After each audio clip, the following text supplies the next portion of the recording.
are and what it is that you do. Right. So my name is Tabitha. I'm an enrolled agent, certified by the IRS. I obtained my undergrad degree from AU in 2008. Went on to get my master's from Bernard University in 2014. And with that, and things are forming. The habits that you started off with never fully change.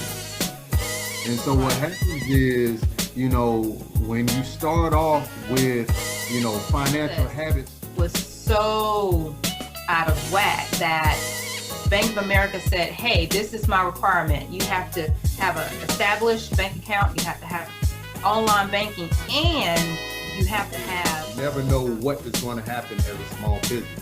That's right.